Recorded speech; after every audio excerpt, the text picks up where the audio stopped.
നിങ്ങളുടെ ജീവിതത്തിൽ നിങ്ങൾ ഏറ്റവും കൂടുതൽ തവണ കേട്ട ശബ്ദം ഏതാണ്? ഒരുപക്ഷെ അത് നിങ്ങളുടെ പേരായിരിക്കും.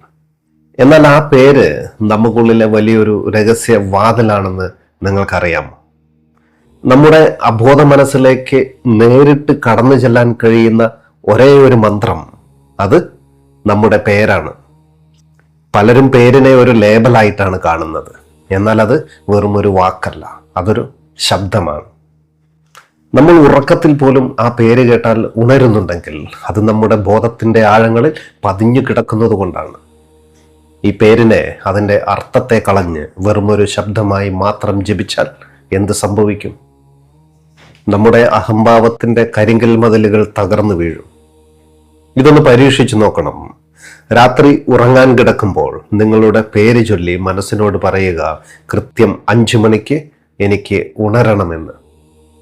ഇവിടെ നിങ്ങളുടെ അബോധ മനസ്സ് ഒരു അലാറം പോലെ പ്രവർത്തിക്കും. അർത്ഥത്തിൽ നിന്ന് ശബ്ദത്തിലേക്ക്, ശബ്ദത്തിൽ നിന്ന് മൗനത്തിലേക്ക്. ഇതാണ് 47ാമത്തെ വിദ്യ. നിങ്ങൾ നീങ്ങുന്നത് നിങ്ങളിലേക്ക് തന്നെയാണ്. നിങ്ങളുടെ പേര് നിങ്ങളുടെ മന്ത്രമാകട്ടെ.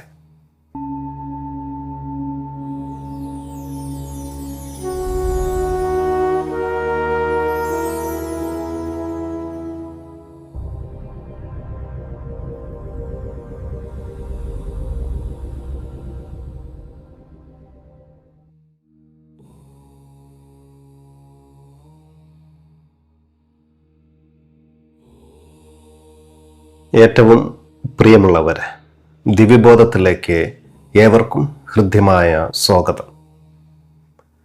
ഇന്ന് നമ്മൾ ചർച്ച ചെയ്യാൻ പോകുന്നത് വളരെ ലളിതമെന്ന് തോന്നുന്ന എന്നാൽ അതീവ ഗഹനമായ ഒരു വിദ്യയെക്കുറിച്ചാണ്. അസ്തിത്വത്തിൻ്റെ രഹസ്യങ്ങളിലേക്ക് കടക്കാൻ നമുക്കൊരു മന്ത്രം ആവശ്യമാണെങ്കിൽ അതിന് പുറത്തു തേടി പോകേണ്ടതില്ല.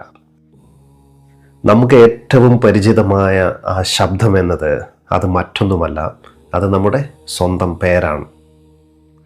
പേരെന്നത് കേവലം ഒരു വാക്കാണോ? അല്ല അല്ലേ? നമ്മൾ ജനിച്ച നിമിഷം മുതൽ നമ്മുടെ അബോധ മനസ്സിൽ ഏറ്റവും ആഴത്തിൽ പതിഞ്ഞ ശബ്ദമാണ് നമ്മുടെ പേര്. നമ്മളൊരു വലിയ ജനക്കൂട്ടത്തിനിടയിൽ ഉറങ്ങുകയാണെന്ന് കരുതുക. അവിടെ എത്ര വലിയ ശബ്ദമുണ്ടായാലും നമ്മൾ ഉണരില്ല. എന്നാൽ ആ ജനക്കൂട്ടത്തിനിടയിൽ വെച്ച് ആരെങ്കിലും നമ്മുടെ പേര് വിളിച്ചാൽ നമ്മൾ പെട്ടെന്ന് ഞെട്ടി ഉണരും.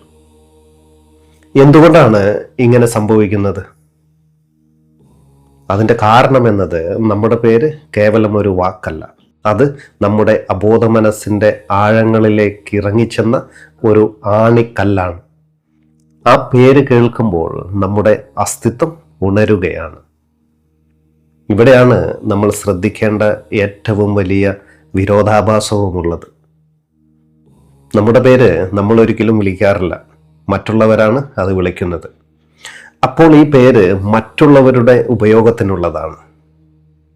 നമ്മുടെ തോമസ് ആൽവ എഡിസന്റെ ജീവിതത്തിലെ ഒരു സംഭവത്തെ ഓർത്താൽ, അദ്ദേഹത്തെ എല്ലാവരും പ്രൊഫസർ എന്ന് വിളിക്കാൻ തുടങ്ങിയതിന് ശേഷം സ്വന്തം പേര് കേട്ടപ്പോൾ തന്നെയല്ല ആ വിളിക്കുന്നതെന്ന് കരുതിയ കുറേ സാഹചര്യങ്ങൾ അദ്ദേഹത്തിനുണ്ടായിട്ടുണ്ട്.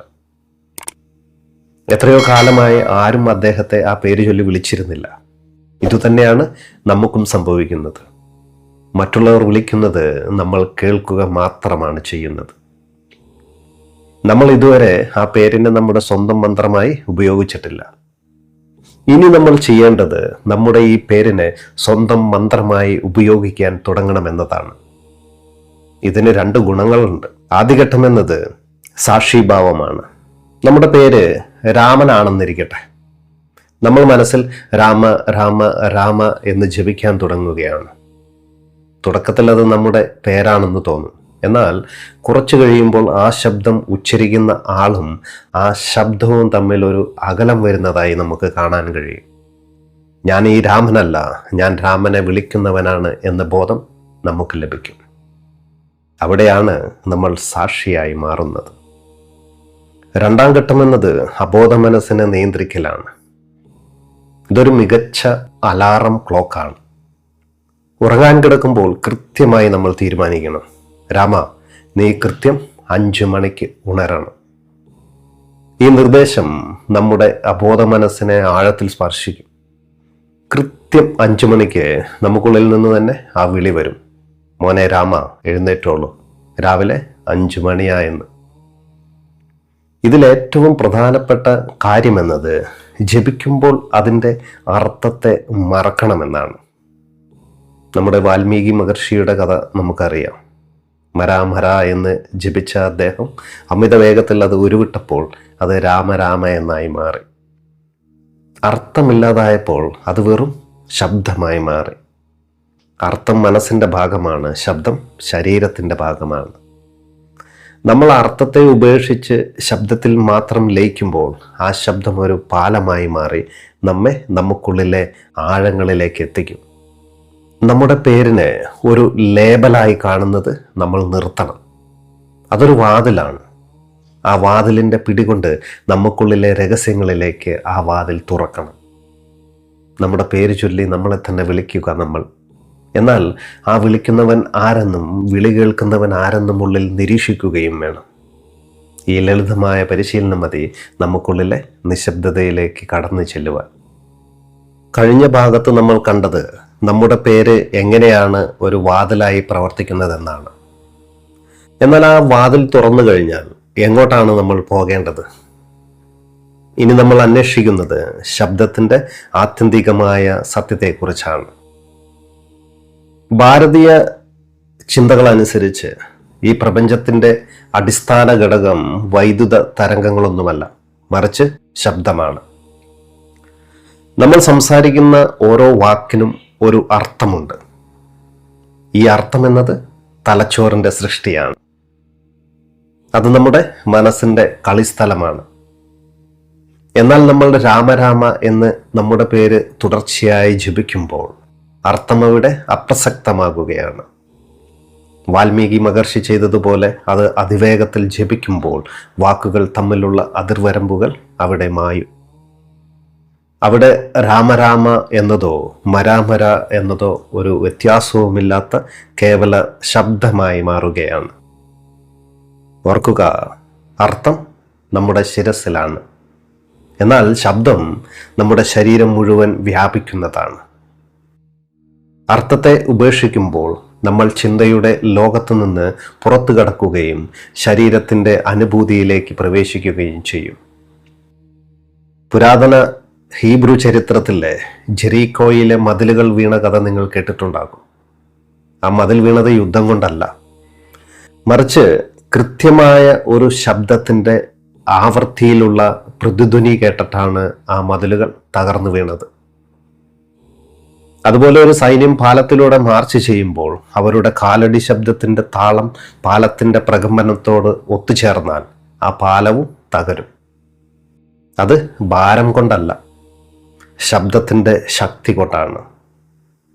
ഈ ഉദാഹരണങ്ങൾ എന്തിനാണെന്ന് വെച്ചാൽ നമ്മുടെ ഹൃദയത്തിന് മുന്നിലും അഹംഭാവത്തിൻ്റെ വലിയ മതിലുകളുണ്ട്. അലിബാബയുടെ ഗുഹ തുറക്കുന്ന ശബ്ദമന്ത്രം പോലെ നമുക്കും നമ്മുടെ പേര് എന്ന ശബ്ദത്തെ കൃത്യമായി ഉപയോഗിക്കാൻ കഴിഞ്ഞാൽ നമ്മുടെ ഹൃദയത്തിൻ്റെ വാതിൽ താനെ തുറക്കപ്പെടും. ആധുനിക ശാസ്ത്രം വൈദ്യുതിയെ അടിസ്ഥാനമായി കാണുമ്പോൾ ഭാരതീയ ഋഷിമാർ ആയിരക്കണക്കിന് വർഷങ്ങൾക്ക് മുൻപേ പറഞ്ഞു, ശബ്ദമാണ് എല്ലാറ്റിൻ്റെയും അടിസ്ഥാനമെന്ന്. ഒരു പ്രത്യേക രാഗം ഉപയോഗിച്ച് അഗ്നിയെ ജ്വലിപ്പിക്കാൻ കഴിയുമെന്ന് നമ്മുടെ പുരാണ ഗ്രന്ഥങ്ങൾ പറയുന്നുണ്ട്. അതിനർത്ഥം ശബ്ദത്തിന് പദാർത്ഥത്തെ മാറ്റുവാനുള്ള കഴിവുണ്ടെന്നാണ്.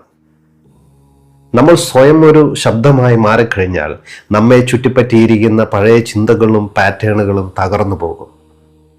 ഒരു പ്രത്യേക ആവൃത്തിയിൽ തുടർച്ചയായി ശബ്ദത്തെ ഉച്ചരിക്കുമ്പോൾ അത് നമ്മുടെ കോശങ്ങളിൽ പോലും മാറ്റങ്ങൾ വരുത്തും. നമുക്കുള്ളിലെ പാറക്കെട്ടുകൾ അലിഞ്ഞു പോകും. ഈ വിദ്യയുടെ അവസാന ലക്ഷ്യം നിശബ്ദതയാണ്. എല്ലാ ശബ്ദങ്ങളും പുറപ്പെടുന്നത് ആ നിശബ്ദതയിൽ നിന്നാണ്. അവ അവസാനിക്കുന്നതും നിശബ്ദതയിലാണ്. നമ്മുടെ പേരിനെ ജപിച്ചുകൊണ്ട് ആ നിശബ്ദതയുടെ കടലിലേക്ക് മുങ്ങുക. നമ്മൾ രാമനല്ല, നമ്മൾ കൃഷ്ണനല്ല, നമ്മൾ ആ ശബ്ദവുമല്ല. ആ ശബ്ദം ഉയർന്നു കേൾക്കുന്ന ആ വലിയ നിശബ്ദതയാണ് നമ്മൾ. ആ ശബ്ദത്തെ ഒരു പാലമായി കണ്ടുകൊണ്ട് അക്കരെയുള്ള ആ അനന്തമായ മൗനത്തിലേക്ക് പ്രവേശിക്കാം നമുക്ക്. ഈ വിദ്യ വെറുമൊരു അഭ്യാസമല്ല, ഇതൊരു മടങ്ങിവരവാണ്. വാക്കുകളുടെ അർത്ഥം തേടി നമ്മൾ ഒരുപാട് അലഞ്ഞു നടന്നിട്ടുണ്ടാകും അല്ലേ? ഇനി ശബ്ദത്തിന്റെ സൗന്ദര്യത്തിൽ നമുക്ക് വിശ്രമിക്കാം. നമ്മുടെ പേരങ്ങ് ജപിക്കുക, അതിനെ ഒരു ശബ്ദമാക്കി ആ ശബ്ദത്തിൽ ലയിക്കുക. അപ്പോൾ പ്രപഞ്ചത്തിന്റെ താളം നമുക്കുള്ളിൽ തുടിച്ചു തുടങ്ങുന്നത് നമുക്ക് അനുഭവപ്പെടും. അവിടെയാണ് മന്ത്രം നിശബ്ദതയായി മാറുന്നത്. അവിടെയാണ് നമ്മൾ സത്യവുമായി മുഖാമുഖം കണ്ടുമുട്ടുന്നതും. ആദ്യ ഭാഗത്ത് നമ്മൾ സ്വന്തം പേരിനെ എങ്ങനെ ഒരു വാതിലാക്കാമെന്നും, രണ്ടാം ഭാഗത്ത് ശബ്ദത്തിന്റെ ഗൂഢമായ ശക്തിയെ എങ്ങനെ അനുഭവിക്കാമെന്നും നമ്മൾ മനസ്സിലാക്കി. ഇനി നമുക്ക് ഈ വിദ്യയെ നമ്മുടെ നിത്യജീവിതത്തിന്റെ ഭാഗമാക്കുന്നത് എങ്ങനെയെന്ന് നോക്കാം. മന്ത്രം എന്നത് കേവലം ജപിക്കുവാനുള്ളതല്ല, അത് ജീവിതം ജീവിക്കുവാനുള്ള ഒരു രീതിയാണ്. നമ്മുടെ പേര് ഒരു ലേബലാണ്. ജനനം മുതൽ നമ്മൾ ഈ പേരിന്റെ തടവറയിലാണ് ജീവിക്കുന്നത്. ഞാൻ ഇന്നയാളാണ്, എനിക്കിന്ന പേരുണ്ട് എന്ന ബോധം നമ്മളെ പലപ്പോഴും നിയന്ത്രിക്കുന്നുണ്ട്.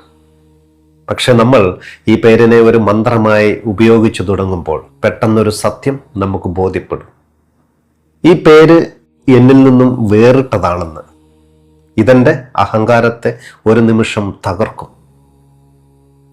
നമ്മളൊരു സാക്ഷിയായി മാറും.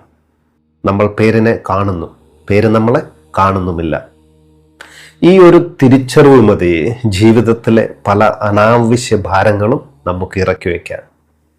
നമ്മളിപ്പോൾ കണ്ടല്ലോ, നമ്മുടെ പേര് അബോധ മനസ്സിന്റെ ഏറ്റവും അടിത്തട്ടിൽ കിടപ്പുണ്ടെന്ന്. അലാറം വെക്കാതെ ഉണരുന്നതിനെ കുറിച്ച് നമ്മൾ സംസാരിച്ചു. ഇത് കേവലം 5 മണിക്ക് ഉണരാൻ മാത്രമല്ല, ജീവിതത്തിലെ ഏത് വലിയ ലക്ഷ്യത്തിലേക്കും ഈ വിദ്യ നമുക്ക് ഉപയോഗിക്കാൻ പറ്റും. ഒരു വലിയ തീരുമാനമെടുക്കുമ്പോൾ അല്ലെങ്കിൽ പ്രയാസഘട്ടത്തിലൂടെ നമ്മൾ കടന്നു പോകുമ്പോൾ നമ്മുടെ പേര് വിളിച്ചുള്ളിൽ ആഴത്തിൽ നിർദ്ദേശം നൽകണം. നമ്മുടെ അബോധ മനസ്സ് ഒരു വഴികാട്ടിയെ പോലെ നമുക്ക് ഉത്തരം നൽകും. നമ്മളിവിടെ ഒറ്റയ്ക്കല്ല, നമ്മുടെ അബോധ മനസ്സെന്ന വലിയൊരു ശക്തി നമ്മോടൊപ്പമുണ്ട്. നമുക്കറിയാം, പുരാതന കാലത്തൊക്കെ ആളുകൾക്ക് ദൈവത്തിൻ്റെയും വിശുദ്ധന്മാരുടെയും എല്ലാം പേരുകളാണ് നൽകിയിരുന്നത്.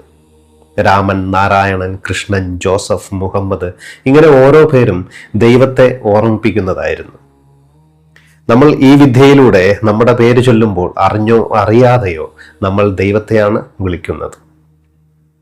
നമ്മുടെ തന്നെ പേര് ഒരു പൂജയായി മാറുകയാണ് ഇവിടെ. നമ്മുടെ ശരീരം ഒരു ക്ഷേത്രമായി മാറും. അപ്പോൾ നമ്മൾ ചെയ്യുന്ന ഓരോ പ്രവൃത്തിയും, നമ്മൾ കഴിക്കുന്ന ഓരോ ഭക്ഷണവും, നമ്മൾ പറയുന്ന ഓരോ വാക്കും ആ ദൈവികമായ ശബ്ദത്താൽ പരിവർത്തനം ചെയ്യപ്പെടും.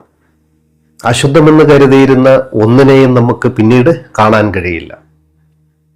ഈ വിദ്യയുടെ പരമമായ ലക്ഷ്യം ശബ്ദമല്ലട്ടോ, മൗനമാണ്.